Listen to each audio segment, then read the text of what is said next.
All right. Hello, everyone, and welcome to Through a Therapist's Eyes. I am Chris Gazdick, a mental health and substance abuse therapist. Still have that book running around. I guess the country and the world, Adam. Pretty cool still. Yep. Everyone's reading it now. Everyone's reading it. Everyone? Oh, Everyone. That's nice.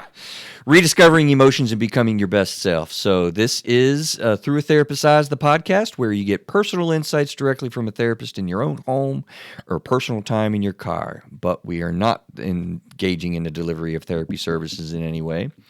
So subscribe and review. We have not talked about. Really helps us out. I don't know. Neil, you got your mic ready. I was actually looking at listening to the podcasts. It really does help us to subscribe to the show and post reviews and stuff, but I listen on Spotify. So obviously you hit the subscribe button for wherever you listen to podcasts. Where do you really put reviews? Are there different platforms to do that in different ways? I haven't tried it in Spotify. Usually Apple's the big one with reviews. And I think Spotify looks more at the subscribes and the follows to get you on that list. They both follow that same algorithm. So yeah, subscriptions, follows, anything you do to interact and constantly download, we want those. That's why I'm ignorant then, because I listen on Spotify. There's nowhere to put reviews on Spotify. Yeah. I'll look and I'll let you know. So it's an Apple's thing. All right. So that helps. And we also are looking at contact at throughatherapist'seyes.com because we got feedback that people don't know how to ask us questions and things. So we're going to really fire that up. If you ask questions, I'll tell you that 100% of the time it'll be answered by me in some form or fashion through any of our social media sites as well. So, and how they contact you? Contact at throughatherapist'seyes.com. Where you can also get show transcriptions and cool things on the website. All right, man, this is our last week with you, sir, Adam Cloninger, who is our guest co-host. Probably might know by now, but recently we did switch the format. We've got guest co-hosts that come and share a month with us, and they're just like kind of Craig used to be. Craig, if you know our show from before, we've had a good year and a half run with Craig, and he's doing his coaching style or coaching material now, and he's kind of greatly reduced his contact on the show, so we have different people, and this is your last week. So I am curious, actually, just as we kick off in the beginning here, you've been doing this for a month. Yep. With us, hanging out. What's it been like? What have you heard? How do you experience mental health, sort of before and now differently? Like, just kind of, how's the first month been? First month's been good. First podcast, so that was a new thing. Doing a podcast? Doing a podcast. I never really listened to a podcast, or now I'm like, helping you out with this podcast for a while. So. Oh, you're going to love podcasts, man. When I first started doing this, it was like I didn't have any knowledge of it. Now I get all my Pittsburgh Steelers news. I get all my Penguin news. I get my news actually mostly from podcasts. I found this new podcast just the other day on science, man. It's a cool little 10, 15-minute deal. I learned about freaking nano metal particles yesterday. So you listen to podcasts now instead of like the radio? I totally don't listen to the radio at all in the car. I'm done with them. I'm now streaming and everything. So this is the human emotional experience. So we're going to endeavor to figure this thing out together. Also, we have been warning you. We have been talking about video. We got our mugs on these cameras right here, right? So I'm not sure if we're going to use this video yet. We're doing a dry run with the video, but we're getting closer, guys. If this one isn't on, soon it will be. And Neil, you got your microphone there again. We got him wired up. I think that I really personally have been thinking a lot about Facebook Lives. So is that something that we might be able to do and endeavor to get, like, Thursdays at 5:30, we have a Facebook Live that kind of goes out with our stream, and then you can go to YouTube and see us. What's that look like, or how does that sound to you?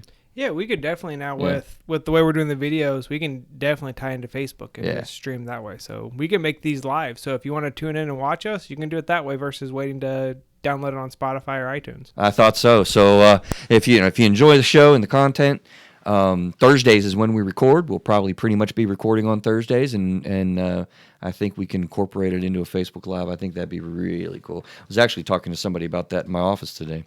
So that'll be pretty neat. All right. Are you stuck, Adam? Do you get stuck?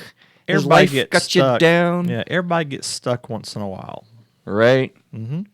I can't tell you Sometimes how many you got to times- make a change. Can't tell you how many times I've felt stuck in different ways, stuck with, parenting. What do you do with this? I don't know. We just do the same thing over and over again. you want to try something different. But avoidance kicks in. So the title here is, are you stuck? How do you get out of avoidance? And this actually came from a client question, I think, at some point. I didn't write down who it was, so I got no credit to give to. But this is a generation, or this show is generated from a real true therapy moment and person that gave me the idea. And I thought, my God, why haven't we talked about this? Because this happens all the time. You talking about like avoiding doing something, or what are you talking about?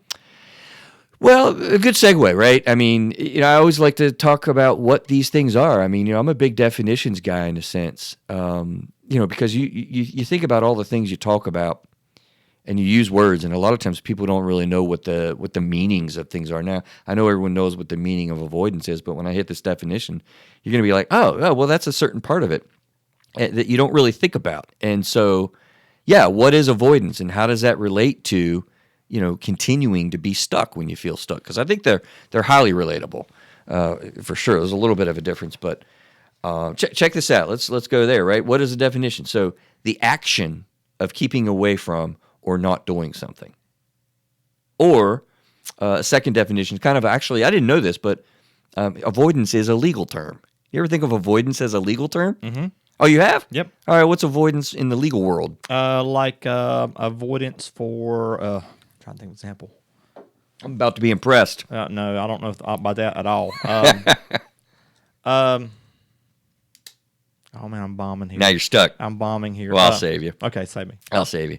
Where is it? So, a legal term: the action of repudiating, nullifying, or rendering void a degree or contact. Oh yeah, you would have been impressed if I would have said that. Absolutely. Yeah. Absolutely.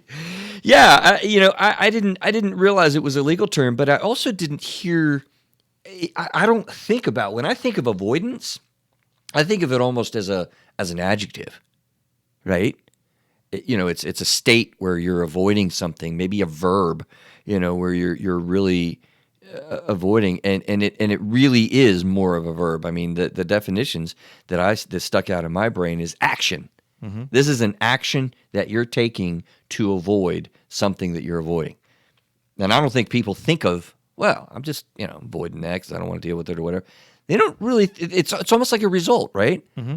Like it's a result of the state of mind that I'm in or whatever. No, it's actually an action that you're purposefully taking, and that's a big takeaway. So is it kind of like procrastinating? It is another action that you're taking. It is a lot like procrastinating. You're right. Right? That's a good point. I mean, these are sort of situations that you think you're finding yourself in, and the reality is you're creating it, the situation that you find yourself in when you're avoiding something. And I don't think people take responsibility for it in that regard. I don't think people think of it in that regard. So, yeah, almost you could say that the action of avoiding something leads to likely being stuck, right? Mm-hmm. So we're going to talk about, how avoidance occurs, how to manage it. We have, as usual, we got a lot of things to get to. Actually, the idea of, can it be a good thing, and then why it's a bad thing, for sure. So I don't know how much we'll have time to get to, but that's on the slate tonight. I really feel like this will be a really high listen to show because of the title, insofar as how do we, deal with avoidance and how do we get unstuck. Everybody gets stuck, right? You get bogged down with something. There's always something you're trying to avoid doing. Mm-hmm. There's a story I heard earlier today. I wish I heard more of it. I'll have to tell you offline. But it's basically there was a story about a airplane pilot and a rich guy, and he told him to list like 25 things he wanted to do, and then circle the top 5. And top 5 was things you thought was most important. Okay. And then sort of life planning almost. Yeah, like. And basically the rich guy told him, "Oh, you got it all wrong. The top 5 are the things you're going to take care of, and the other ones are the ones you're going to avoid doing at all costs." Oh, wow. Okay. Now, right. I wish I would listen to this story. It's just a little while ago I heard the story. Today? Yeah, it was. It's funny. Yeah, I mean, that's random, but totally apropos in the sense of, one of the things I like about our show, it's why I kind of feel like there's never any end to things that we can cover and talk about because these things are really like all around us. I mean, it doesn't, we do current events, I mean, that's why I kind of think about, this week, what do I want to do next week? Because it's always happening. And there you go. I mean, what was that? You heard that on a show or? Yeah, as a show I was listening to like just a little while ago. Was it a podcast? It might have been a podcast, maybe. Yes, I guess it probably was a podcast. What, for real? Yeah, it was something on YouTube I was watching, yeah. So you are starting to listen to shows and YouTube channels. You're being a bad influence on me, Chris. You're going to love it, man. It's a brand new world out there, 2021. Here's a therapy question, okay? To think about throughout the time that we're talking today. Hang out with us. We got a good topic. We got a lot to cover with it. As we go through, I want you to think about what purpose, right, does avoidance that you demonstrate or that you choose, what purpose does that serve in your life? Okay, is that good or is that bad? Is it helpful or not? And then you get to frame, do I want to continue to avoid it or not? So if you're taking an action, think about what's the purpose that I'm taking that action, and is that purpose good for me, or is that purpose bad for me? And that'll help you decide if you want to continue to avoid it or not. You talking about like people trying to cope with something by avoiding? Situation that you're in, something you're trying to cope with, things you're trying to do, something that you like to accomplish. What is the avoidance? Here's an example, right? So if your purpose is, I'm going to use you, Neil. Producer Neil is going on a rucksack hike, right? He's going to do 26 miles of hiking with 30 pounds on his back. I'm proud of you, man. That's going to be awesome. That's this weekend, you say, right? Saturday. Awesome. It's only 20 pounds. So just so you know, me and Chris both feel kind of wimpy now. I'm used to it, man. I used to deal with Craig. He's Mr. Shape, and I'm obviously a pear. Now people can see, but you're going to see me lose weight this year. That's going to be happening. Anyway, if you have a goal to do a 26-mile rucksack hike, with 30 pounds in your back, and somebody comes to you and says, hey, that'd be a great idea. We're going to do it in a month. And you say, well, I haven't walked past 3 miles in about 10 years. Would you want to avoid that or not? 26 miles? With 30 pounds on your back. Yeah, I'd want to avoid it. Right? I say, can you do it? Like maybe. So what's the purpose of the avoidance? Unprepared. Yeah, I'm not ready. My medical health and wellness is at stake. I don't want to die from a heart attack in 90-degree, 100% humidity weather, which, Neil, I hope it's actually cool. It's actually going to be... It's actually going to get hotter that day, isn't it? Yeah, you might be. We'll check on Neil if he's still with us next week. Yeah, if Neil's not here next week, I will have to be. We'll know. Do the show a little differently. But does that make sense? I mean, that's where you're going to ask, what is the purpose of this avoidance that I'm having? Is that good for me? Is that healthy for me? Is that bad for me? Is that not what I want? And then you get to feel empowered by making a decision about whether you continue to avoid that or not. Just think about that through the show as we go along here and as you take this little journey with us, guys, right? So, where do we go with this? I think it's important to kind of develop insight about what's going on with us when things happen, right? So, why do you think we get stuck? What are the things that lead to this state of existence that people generally just, honestly, I think people get frustrated with being stuck? What comes through your mind? I mean, what are some of the things that you think create like examples of things that get stuck in with? Why can it take hold so strongly in our lives? Well, you could look at different things like, for me, my old job, felt kind of stuck. Need to do a change. And there's a security of doing something the same way. Personal security, yep. I mean, even if it's something you don't like, you know that thing you don't like, but the other thing you don't know about. It's new. It could be worse. We did a show. I quoted it somewhere. Yep, we did a show. Episode 140, very recently published. Why is change so hard? I think that was the last one that Craig was with us, actually. And that totally applies here. I mean, so if you're listening to this and check this out, definitely cycle back to 140 and combine these two together, because changing something has a lot to do, or not being able to change things has a lot to do with being stuck. Click on this link here for this episode. Where do we point? Whatever direction it is. That's awesome. There'll be a link somewhere. We got to get used to these cameras. That's funny. Subscribe below. Click the button that I don't know where it is on Spotify to leave a review. I don't know. Is that one of the squirrels you were talking about and warning me of earlier? I'll just squirrel away. So how does it take hold? Okay, there's a cool thing here that I wanted to cover avoiding something is an action. Right? True. We cover that. I think that's pretty clear and convincing. However, I don't mean to take responsibility off of somebody who's avoiding something, but there's also a big reality here that I feel passionate about when it comes to mental health. There is a reality of mental health conditions that absolutely play out that lead to you being stuck. Okay. Interesting. Do you know what I mean by mental health conditions? Kind of maybe, but... Kind of maybe, yeah. That's exactly the term I was thinking of. Kind of maybe. I've talked about this on the show before. It's a tale of two tapes, right? This is why it's awesome to have new people on the show, actually, because we've covered it before. But when I say this... You need to list to your shows. That way you can go back and say, on episode... It's getting hard, dude. Like, I got a $140 something, and it's hard. This is what, 143, 144? This is 145. Yeah, I actually have to go sometimes when I'm doing show prep. I'll click on the search button and find, like, I don't know, was that episode 36? Was that it? You know, it's getting tough. But that's a good problem to have. Now I lost my train of thought. What was I saying? Oh, conditions. So I've said on the show before, I call it the tale of two tapes.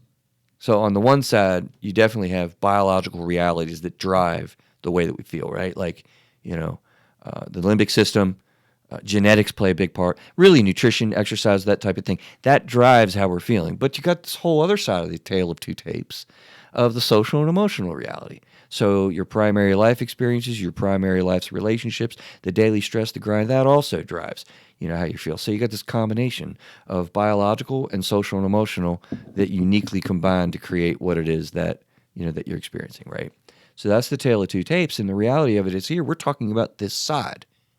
So when you have a biological reality that's happening for you, that you may or may not understand, that other people may or may not understand in you, that can drive being stuck. And I don't think we pay attention to that quite so much. So I have some examples. Does that make a little bit better sense? Yep. Right? So think about it. If you have anxiety and depression, you can be stuck doing the same thing with a phobia. You're stuck driving over a bridge. That's not really an action of avoiding the bridge. It is, but it isn't, right? Like, you got to understand, when you have a phobia, you're terrified to do this action. You're terrified to drive across the bridge. And so it's still an avoidance, but it's a little bit less of a chosen avoidance. Does that make sense? PTSD, like one of the clinical symptoms of having that condition is you avoid the stimulus that triggers your flashbacks or your elevated, state, that the adrenaline dump that you get and whatever. So you will avoid that. That's not really a choice. It's almost like your biological system is kicking, and if I go down that alley or, go to the stadium where I had trauma or whatever, or I go to my grandparents' house, I'm going to avoid that. It's a choice, but what I'm trying to depict is when you have, trauma or PTSD or anxiety or these things, it greatly contributes to what other people would see. They just don't want to come to the party. Right. Social phobias, right? You're terrified to go to an outing. That's why people can actually get agoraphobic. So we're on a little segment of here of what creates the avoidance, what creates the situation that you're avoiding, and I'm going to suggest that medical conditions in the mental health field are a big part of that process. You ever think of that before? Does that sound crazy? No, it doesn't sound crazy. Because I can imagine in my own life, used to be things that didn't really like doing, and now that I've done them, and I'm like, okay, that's cool. Yeah, I want to do that again. Right. Yeah. Right. That's actually the second thing that was on my list. Insecurities. Right. Go there in just a second. I was apprehensive about doing kayaking. Oh, yeah, right? Yeah. Okay. Tried it, and it's great. Absolutely. When we went? Yeah, that was because it's the first time. That was the first time. Yep. I got to pick on you. I think you'll trust. Can you trust me for a second? I'm not going to out you. Sure. It was awesome because that created, well, I guess it doesn't apply to avoidance or being stuck, but you remember how you went in? Yes.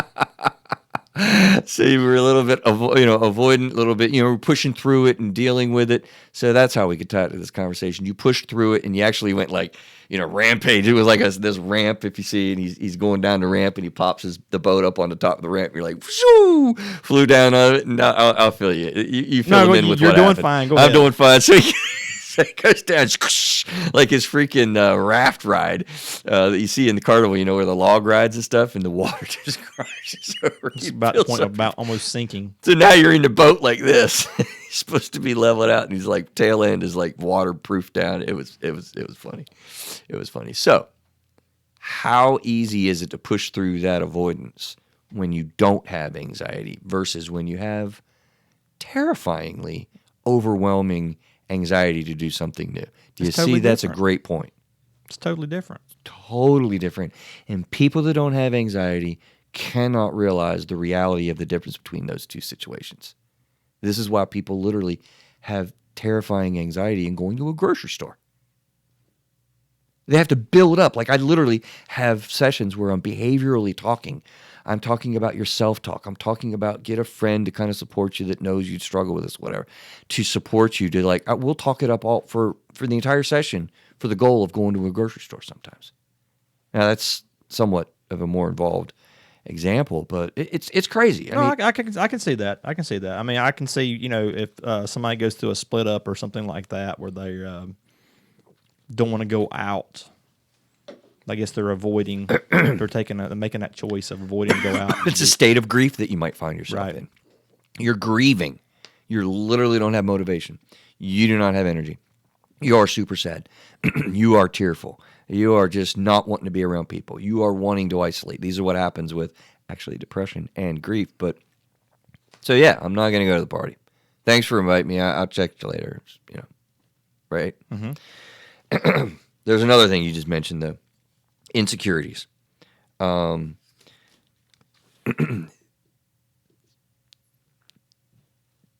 on the medical side of it, the conditions. On the total other side of it is the idea where, your social and emotional reality on the other side of the tale of two tapes.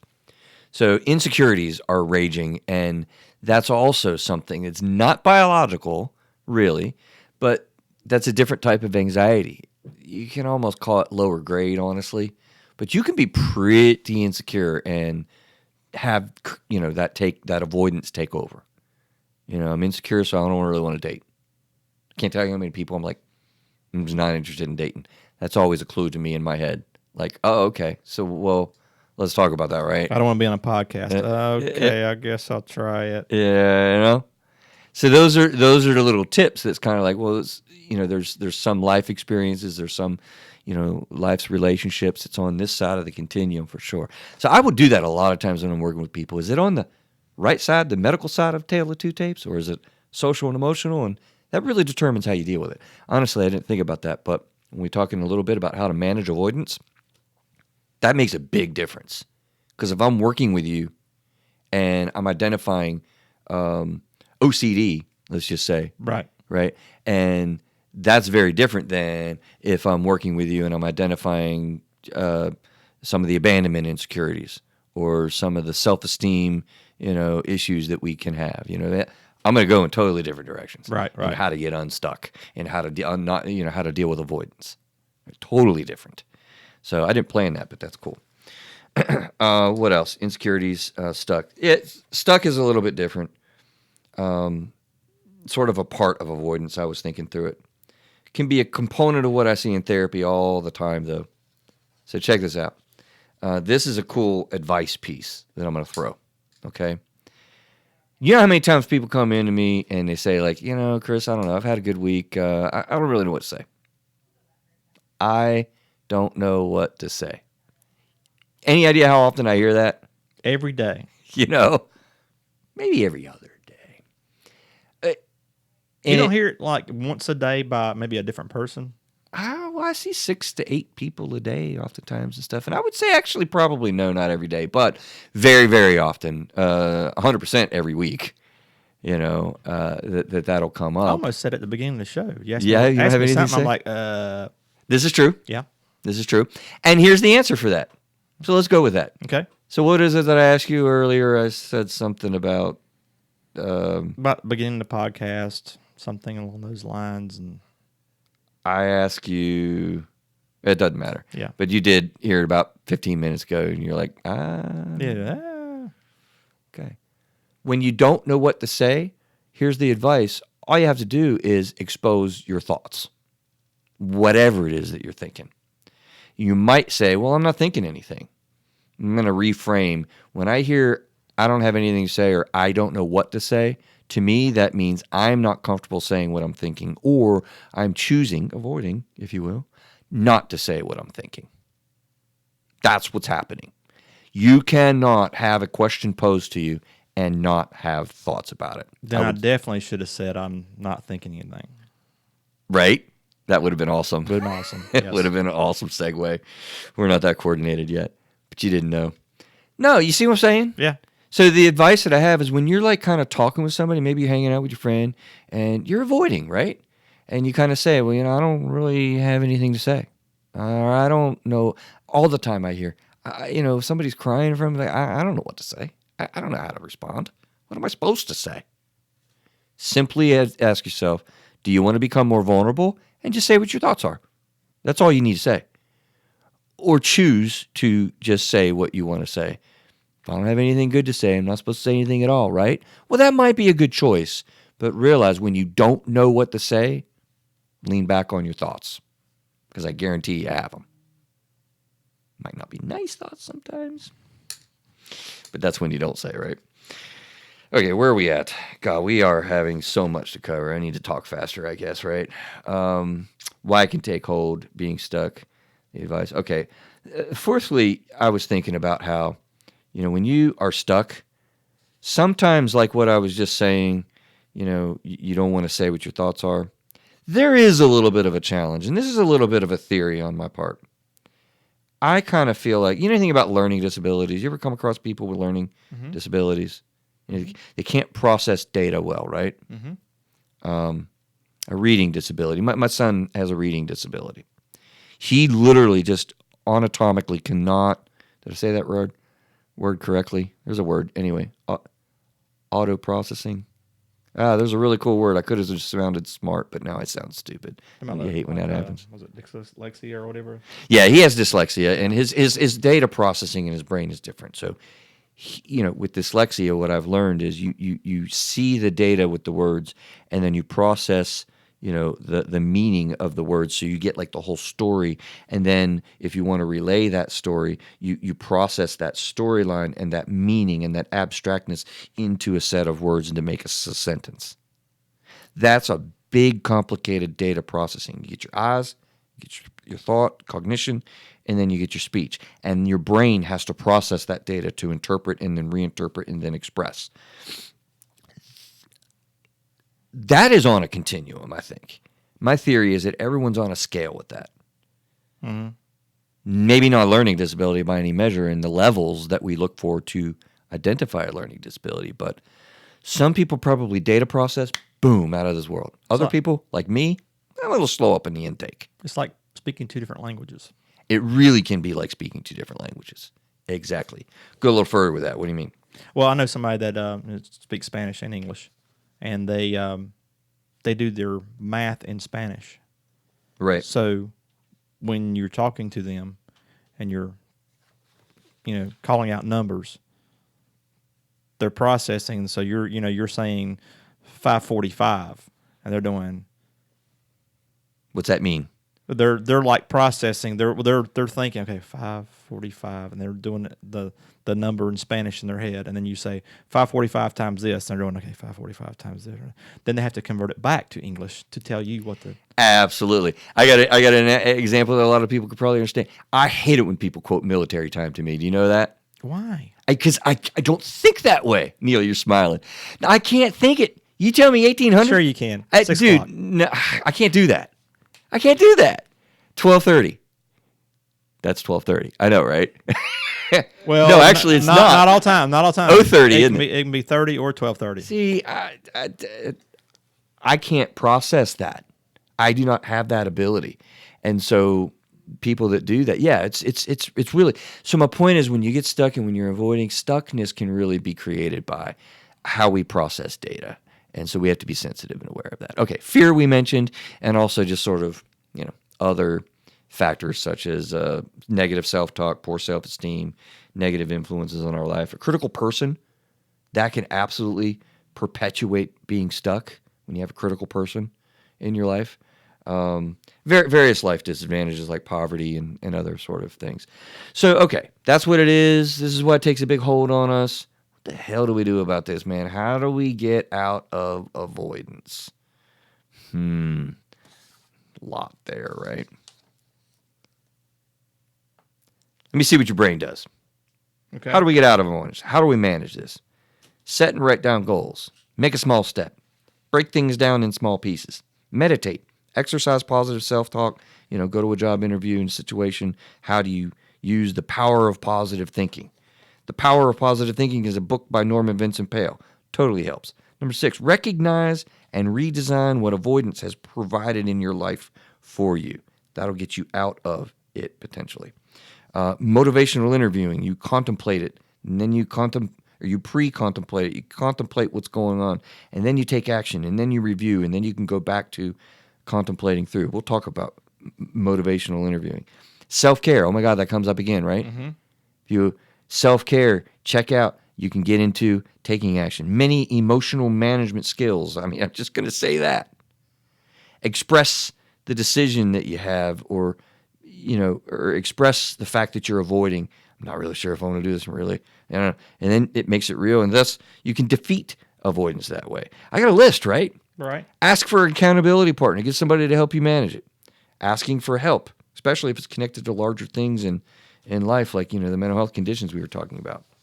How's that for a list? That's the list. What do you mean by express the decision? We'll go through them. Okay. I shot that list out to kind of say, if you do any one of those things, there really are very significant things that you can do to manage the level of avoidance. I think that's a pretty decent list, and we'll go through it a little slower, obviously. Doesn't it seem, I don't know, correct me if I'm wrong, I feel like, I guess I honestly get a little bit confused why it's so hard sometimes to get out of the stuckness that we have and to crush the avoidance level that we have. Like, part of my personality is, man, if I want to get to something, I'm going to go through, under, over. Something's going to. I am very, but you got to very want to do it. persistent. Yeah, that's a good point. How many times Craig tell you to come to jiu-jitsu with him? You didn't want to go. Ooh, he's See, you using didn't. that, man. Yeah, you didn't go. Did you? I did go. You did. Yes, I did. Oh, that's true. You went once, twice. No, I went for almost a month. Okay, that's right. You did. You did. That's right. I remember that. You're right. I didn't want to go. You know the reason why, don't you? A big part of the reason why I didn't want to do that, which I'm still very, very nervous doing anything like that, is my arm. Oh. Yeah, I broke it 4 times. I'm scared to death of breaking this arm again. Like I thought long and hard about that. I'm like, dude, last thing I need is, oh God. Nah, man, you'll be all right. I don't need that again, man. I do not want that again, ever. But I also got to live, so. But that's a good point. You really got to want to do it. If you really want something, you'll get to it. Why do people get so stuck then? Because I really believe people do want things. They want things to be different. But then, I mean, you mentioned jobs, man. How long will somebody stay in a job that makes them miserable? Long time. Forever. Mm-hmm. A career. Yep. But they truly want a different job. But there's also security. You mentioned that before. Yep. There's also security in what you're already doing. Why is change so hard? We covered it in episode, whatever I said, 140. 40. Yep. Like, it's you're very fearful things are very different. 140. What? 140. Oh, we're pointing to the screen again. Episode 140, highlighted below. That's funny. No, let's go through these a little slow because these are anecdotes, if you will, how to manage it. Set and write down goals. What was it? I wish Craig was with us for that. He loves to say, if you, what has he said, Neil? Do you remember? Like if you write something down, you're something like 20% more likely to have it. Because you're holding yourself accountable. Right. Kind of. Yeah. No, I think it's broader than that. This is where I need Craig. If you write a goal down, statistically, this is his coaching stuff. It is like 80% likely to happen if you actually write things down. Does that ring a bell, Neil, at all? You do. He's got it. What is it that he says? I don't, but it's like over 50. There's that whole part that it's that act of committing, like you said, that accountability, that committing it, writing it down, increases your percentage to complete it. Like I said, it's like 50 or 80%. Like the percentage is crazy high. It's like you went through the effort to write it down. Now you're like, okay, I'm in now. I'm like There's a psychological thing that's powerful there. Yeah, it's powerful. You like that mic? I'm glad we got you mic'd up, right? Well, yeah, it's a lot better than me just yelling across the room. A little bit easier. All right, so yeah, that's writing things down. It will absolutely create a life of its own if you just, journaling isn't what I'm really talking about there, but writing down goals. I mean, in our mastermind group, we do this. He holds us accountable, and we'll write something down. And I've always kind of gone by a 1, 5, and 10-year plan. I do it more mentally, honestly, but when you write it down, dude, listen, honestly, it is some weird psychological juju stuff. It makes it so much more likely to happen. And any success book you'll read or any people that are, highly successful people, this is one of the things that they literally do. Like they'll put Post-it notes and put it on their mirror that they look at it every day. It's powerful reality. So writing things down. Make a small step. I think that people get so overwhelmed. A big part of getting stuck is feeling like this is too big for me. I can't do this in my life right now. I got too many other responsibilities. Kids are running around. They're young. Your security issue, that you've pointed out a few times. You know what? Just break things down into small pieces is a huge piece that I've suggested thousands of times for people to deal with your anxieties and thus your level of avoidance. So just take part of it, you're saying. Listen, you just started your deck. You've been talking about it for a while. A long time. Since I've known you, I think. It's done. Right? Yes, it's done. But when did you get the lumber? Oh, well, I bought the... Was that the first thing you did? Yeah, I did. Right? I bought the decking because it's on sale. Just stop right there. And then when I started to do it, the lumber went through the roof. Yeah. But I was already in then. Yeah, well, then you had to finish it. But if you just stop right there, right? Like, just get the lumber. That's all you have to do. Do a little math, do a little drawing maybe, so you get a little bit of the amount that you might need. There's a little bit that goes with that, but you don't have to build a deck. You don't have to worry about nails. You don't have to worry about organization and organizing help and getting, Now I'm a little closer. That's it. Now you got a success.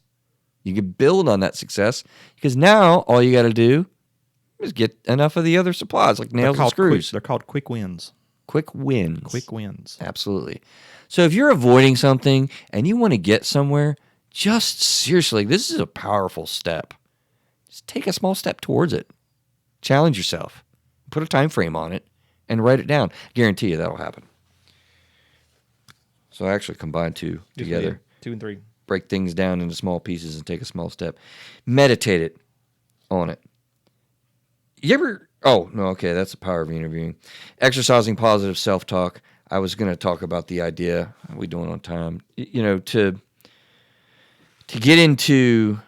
Okay, yeah, we do need to spend a little bit of time on this. I was going to foray through it real quick. But, we have a phenomenon that's going on right now with the unemployment in our country, with the need for workers, and I don't know if you're aware of it, man, but there's evidently, like, I even have LinkedIn ask, randomly me, I guess, they see my profile and they wanted people that can, like, professionally comment on redesigning your professional career. What advice would you have? And I wrote a little column out there about it. Maybe it'll get picked, maybe it won't.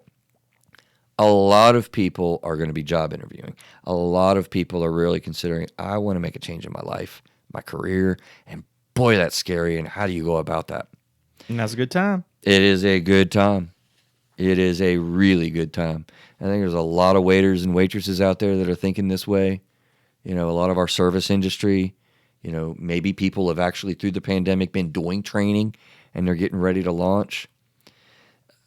Norman Vincent Peale wrote a book called The Power of Positive Thinking. You ever hear of this? Are you smiling? I can't see the whole microphone thing. I heard it a while ago when you mentioned it. Yeah. Today? Today. Yeah, okay. So this is a book that was really very influential in my life. I actually was one of those weird kids that read a little bit when I was a kid. And I came across this. Probably my mom put it in front of me. I'm sure that's probably the way it worked. But somewhere I came across Norman Vincent Peale's. I actually got it in my book. Hey, we got it on the bookshelf. I can actually point there. Yeah.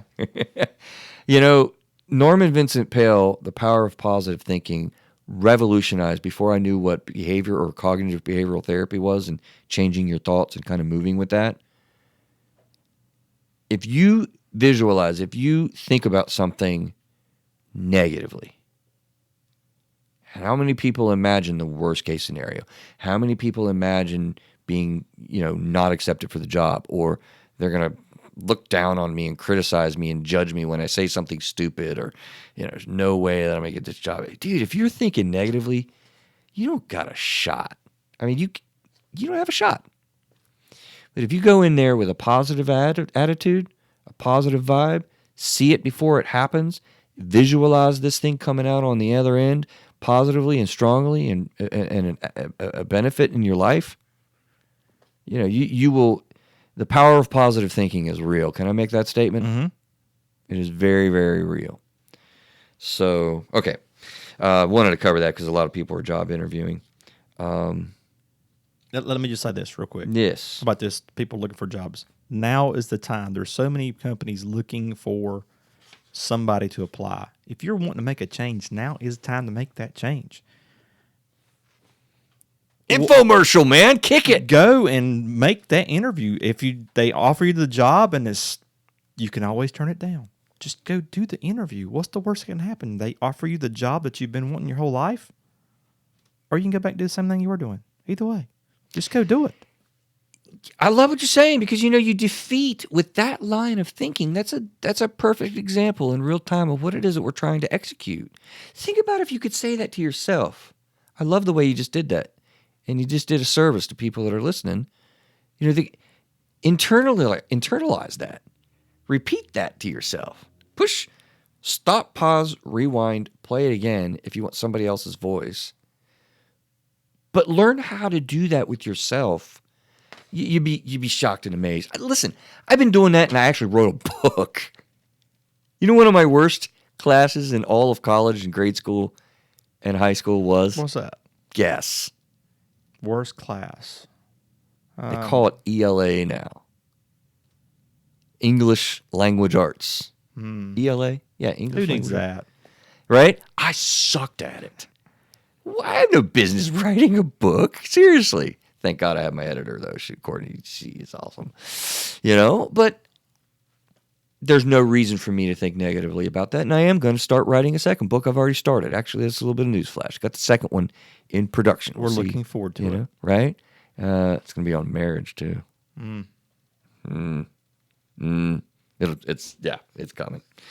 It is coming. So I tell you, motivational interviewing is the next thing that I have. But, the idea of what you do in your mind and in your psychology is really important. I just wanted to pause and go back to that before we go on.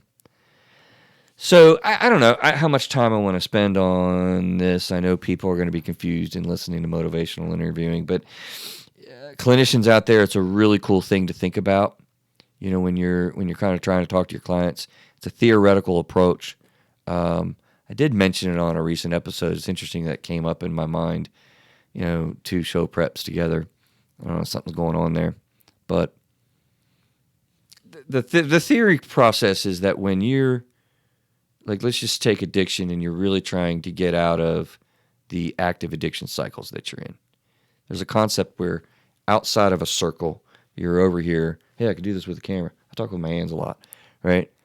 You're outside of this circle and you're pre-contemplative, meaning you're kind of not really thinking about it, but you know that you want to make a change. You know you want to get sober, but, I don't even know if I have really a problem with it. I don't know. So sort of like I'm pre-contemplating it outside of the circle. And then you move in to a contemplative state where you're literally thinking, I'm going to get sober. Like I'm contemplating doing this. I'm building myself up to doing it. Then you take an action. You got to want to do it. You got to want to do it. And then you take an action. And that's the first time you sit in an AA meeting or something, right? And then you evaluate the action and the result and whatnot. And then you might go back into contemplation stage where you contemplate, I'm going to get sober. I'm going to get sober. And then you take an action and you reevaluate. And you can go into a cycle that way. Okay, so pre-contemplation moves into contemplation, and then you actually take that small step. Some of these concepts combine together, right? And then you evaluate that, and you contemplate again. And then you can exit the whole thing by saying, I've got to change. I am now sober, right? So there's a motivational interviewing, and there's things that you go into theoretically to kind of work with people in that. But I just think that's a cool thought process to execute a change. Pre-set it up, think about how it's going to happen, take an action, evaluate what the effect of that action is, contemplate again, take an action, evaluate, circle with that, and then you really have life's different. You can leave. For those of you in manufacturing, that's PDCA, Plan, Do, Check, Act. Okay. Yeah, it's the same thing. PDCA. Yep. PDCA. Plan, do, check, act. Yeah, there's probably some listeners that's in manufacturing that's probably heard that term. Sounds like the same thing. So that's a regular manufacturing term. I have never heard that. PDCA. That's awesome. Plan, Do, Check, Act. Yeah. That is a different language. Absolutely same thing. Pretty cool. You didn't know you were doing motivational interviewing when you supervise people do PDCA. Had no idea. You know what? We in our field have a CYA. You ever hear CYA? No? That's funny. Different industries have to cover your ass. You got to make sure the liability. They teach you as a young therapist out there, like, be careful. Now I have heard that, yes. Yeah, CYA, yeah. Okay, self-care comes up again, right? It comes up all the time, doesn't it? You've been here a month. Are you sick of hearing about self-care yet? No, but I did start lifting weights. Well, that's physical care. Yeah, that's self-care. Nope. Self-care, fun, relaxing, enjoyable activities that are not self-destructive in any way, and that are not work-related tasks. So actually, I look at self-care, and then the second is relationship care. It's the same thing as self-care, although it's just with another person. And then the third of the three cares is physical care. Exercise, working out, nutrition, sleep. Those are all. Well, I started number 3. You started on number 3. And we'll take care of the relationship care when we're done here today. We'll go do something fun together, right? All right. Okay, many emotional management skills. I just wrote, dude, really, if you're managing emotions, it's going to make it much less likely that you're going to be avoiding things and struggling with that, okay? Expressing the decision. Make it real. When you make the decision to expose that you're struggling with avoidance, you're doing yourself a favor. I know it's vulnerable, and you might not want to let people know, holy crap, I hate my job, but I'm avoiding the crap out of these interviews, man, because, I don't know. They might hire me. Sarcasm. My point here is let somebody know that you trust what you're struggling with. I don't know why we struggle so much with, not wanting people to know that we're freaking out or that we're scared or, that something's going on or our pride or vanity. You're not alone in thinking these things. I mean, right? How many people feel stuck? Probably dang near all of us. If you were alone, then Chris wouldn't be doing this for a living.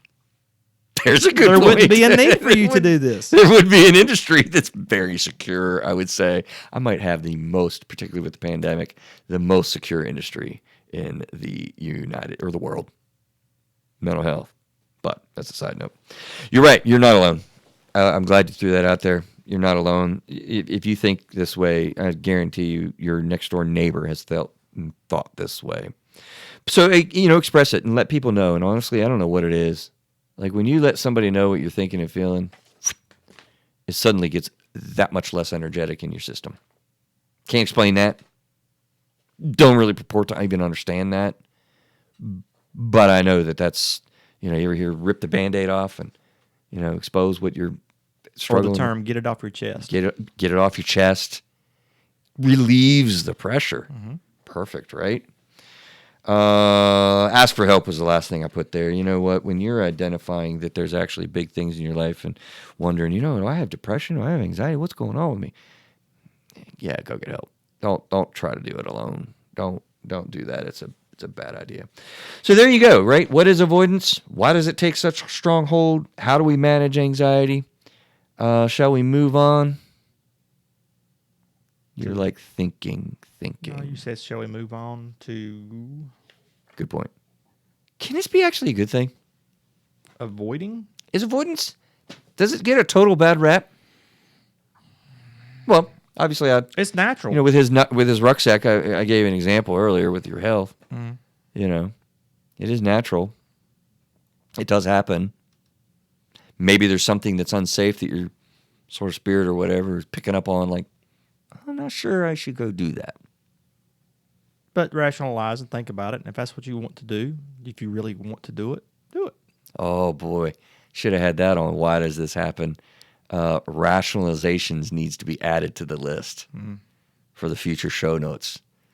Totally a big part of what totally makes that take hold. We can rationalize the living crap out of stuff. So we're going to have a show on rationalizing avoidance. That actually, you know what? I don't know if we've ever really talked about it. I'm going to write down rationalize because I don't think we've really kind of dealt with that issue very often on our show. And there's a lot of applications. Why do we rationalize things so much? Yeah, I have a little blue book that I walk around everywhere with. You just created one. Maybe we'll do that in. Actually, you're going to be back in August, aren't you? Mm-hmm. Yeah, you're filling in for a spot. So you'll be back with Adam here quicker than most. All right. Why can it be a good thing? In a word, I would like, absolutely. I think avoidance gets a total bad rep. There are times when you really need to just sit on things. There are times when you need to not take action. There are times when you need to stop putting your foot in your mouth, stop being impulsive, sit down, think about it, meditate, be calculated. So you might avoid a decision for a little while very purposefully. I don't mean to confuse our conversation, but are there not people that are just freaking impulsive that you know of in life that like, dude, why? Oh, yeah. What are you doing? Oh, yeah. Stop already. Like, oh, did you hear Bob again? He went out there and bought another car. What? He just bought a car. Wow, he wanted a car, I guess. But the tires need to be rotated, so you had to buy another car. Yeah, right? Listen, we are so much of a feed me now, answer me now, get it now mentality. Or we move such at a fast pace. I think sometimes people are not very thoughtful, not very calculating. Don't really think, is this part of my life plan? Do I really need that BMW now? Or should I save up and avoid making this big purchase? Right? So sometimes you got to slow your roll, as DW likes to say. She says that all the time. Slow your roll. I'm like, okay, I'm sorry. She tells me that all the time. Sometimes this can be synonymous with mindfulness. Isn't mindfulness a good thing? We did a whole show on mindfulness in the past. If you're interested in mindfulness, I think it's something like episode 30 that we did. It was early on, right? And if you don't know what mindfulness, do you know what mindfulness is? You got to be aware of what you're thinking, what you're doing. Pretty much, yeah.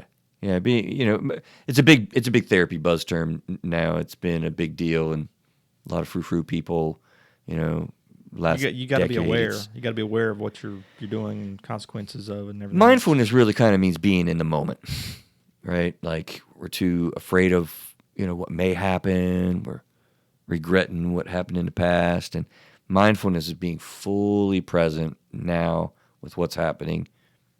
Avoidance can be in the moment that I'm avoiding this for a reason. So I'm just kind of making the comparison in the trilogy there a little bit that can fit together. Mindfulness and avoidance. I don't think people think of it that way. Okay. That's right. The phrase "keeping the peace." You ever hear that phrase? Yes, I have. Right? Well, sometimes you need to avoid some crap to keep the peace. But boy, that's a slippery slope. Because you can also be codependent. Not doing a lot of things to advocate for yourself and just not having a voice, not speaking up. So be careful about keeping the peace at all costs. That's actually a quote in my book, I think. Keeping the peace at all costs is no peace at all. I think that's a chapter. That sounds like a family episode there. What do you mean? I'm thinking of like, a mother-in-law or something, and somebody saying something and someone else not taking a side because they're just, well, no, I'm not getting to that or something. That's the kind of stuff I think of. Yeah. Yeah, absolutely. You can really get stuck in keeping the peace. But there's also some realization. That's why a lot of the things, look, I love having people in therapy that are black and white thinkers and engineering kind of minds, because I'll tell the people, like, look, I got a whiteboard right over there in my office. I can pull it out. Got the markers right there that I'll write on it, and I'll give you step 1, step 2. We'll do a handout, worksheets. But you know what? Dude, a lot of the stuff that we talk about as we're talking about avoidance, like, it is not black and white. There is so much abstract gray in the middle of these things. Fuzzy logic. Definitely fuzzy logic, not to be confused with fuzzy math. Remember that political term? Squirrel? Yeah. I'll pull some squirrels every now and again, too. But no, think about it. I mean, if you... Actually, I was going to use this as an example, right? Remember, I just called you the other day. Remember I called you and why I called you? You talking about the show? Yeah. Yeah. I was listening to a podcast. Yeah. Right? And how did you play out what I called you about? Play Now, that you out. talking about when you called about The defund the police thing, yeah. Oh, no, Yeah. I thought you were talking about the previous episode. No. Defund the police. And when I went squirrel about the Unemployment Security Commission. Yeah, but what's ultimately the advice that you gave me? So I've ranted a little bit. I was kind of like, oh my gosh, can you believe this person? These I don't shows. know, man.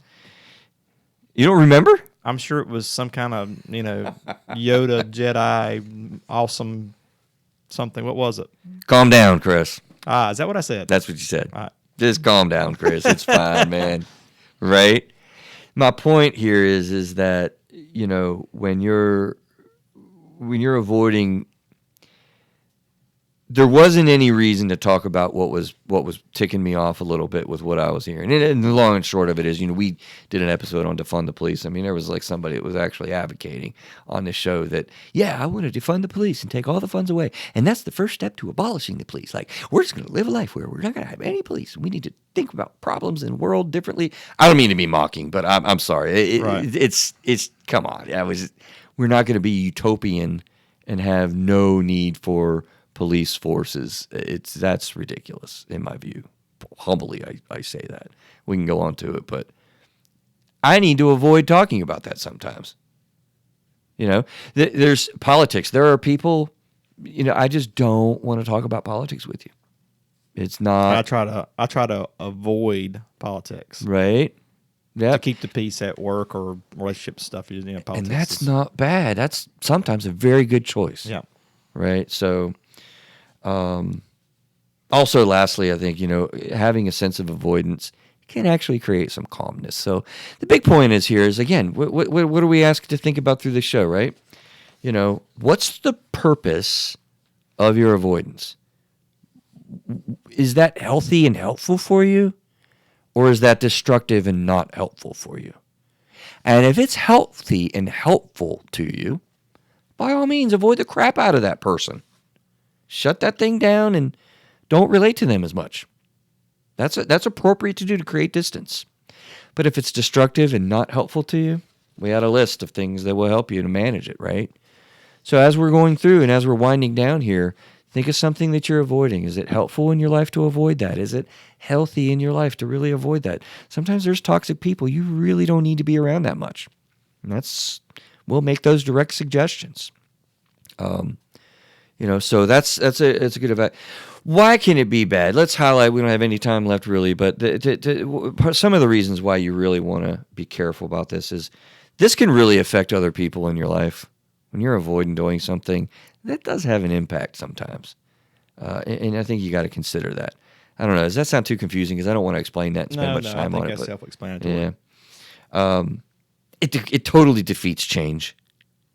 Totally defeats progress. That's why we really, really need to be careful about rationalizing. Oh, yeah, it's helpful for me to avoid getting a new job. Oh, yeah, I'm secure and I have enough money now and I don't need to get a new job. Oh, yeah. Be careful about that, because when you avoid things, you got no change. And what do they say? Insanity is, you ever hear that expression? Doing the same thing over and over again. Definition of insanity. Again, what is it? Doing the same thing over and over again and expecting different results. Results, exactly. It's if you avoid stuff and perpetually stay stuck, it ain't going to change. Avoidance can also defeat problem solving. You want to solve problems. You want to be a problem solver. Can't avoid it. You can't stay doing the same thing. And oftentimes, particularly with anxiety, if you will. When you have an anxiety condition, and we talked about this on the episodes where we talked about anxiety, I have a golden rule with anxiety, okay? When you avoid perpetually that which you're anxious about, it absolutely increases your long-term experience of anxiety with that. So you actually want to go in the short run, put yourself in the anxiety situation, as long as it's physically and emotionally safe, but you put yourself in that, which will increase your distress, but absolutely decrease your long-term relationship with anxiety. So that's what the golden rule is with, right? And avoidance kind of totally plays with that. When you avoid something you're anxious about, it makes it worse. I will tell you a story after the show about this, and you may even choose to use it later. Fair enough. Lastly, you can get way too far into negative coping mechanisms when you avoid stuff. Think about it. You're avoiding dealing with something, actually makes you more worse. It cycles and triggers and makes you, you got to cope. So you go out and do some of the negative, let me just drink a little bit more. Let me buy some crap I can't afford so I'll feel better. It brings a lot of these negative things and just washes it. I mean, look, isn't that a nasty cycle? I feel miserable in my job. I'm fearful. I'm too secure. I have whatever sets that in for me. Now I feel even worse and more miserable. And so now I'm going to go into doing some negative coping mechanisms. Let's face it, we all do that. Now you feel worse from that. You're still stuck. You get more and more miserable, more and more negative coping, more and more stuck, more and more miserable, more and more oh, man. More and more avoidance. It can be a nasty, nasty cycle. People have stayed in domestic violence issues for a long time, so terrifyingly bad, Addiction is that kind of a cycle. Some of them are really simple, and I would say, having a bad job is really kind of simple, but you can get in some really painful spots with these types of things. So we need to taxi in and get out of here, man. Thanks for hanging out with us for a month. No problem. I'll be back. What are you thinking about our topic? Do we got any other thoughts or questions? Or I kind of wish I had more time to talk to you about that issue I said happened to me. But we'll do it another time. Well, we can extend 5-10 minutes if we want to extend. It's up to you. You make the call. Real quick. I'll real make quick. Okay, so years ago, back in early 2000s, I was real shy about talking to people in groups. Didn't like doing it. And a job opportunity came up, a team leader position. Gotcha. Terrified of being out in front of people and stuff, so I applied for a job and got it because I was terrified of it. Wow. Okay. And did awesome. Got in there. My team was number one team, and out of the plant. And then the second year, our team was number one, and then when I left, or I guess third year, my team was number one, and then is this the same company you're at? Yeah. And so the third year I'm in it, we're like number one team up through like October. I leave mid-October, and for the end of the year, that team I was on, they came in second place. That's awesome. But the whole thing was I was terrified about going into that type of position because you have to talk to people, and now it doesn't bother me at all.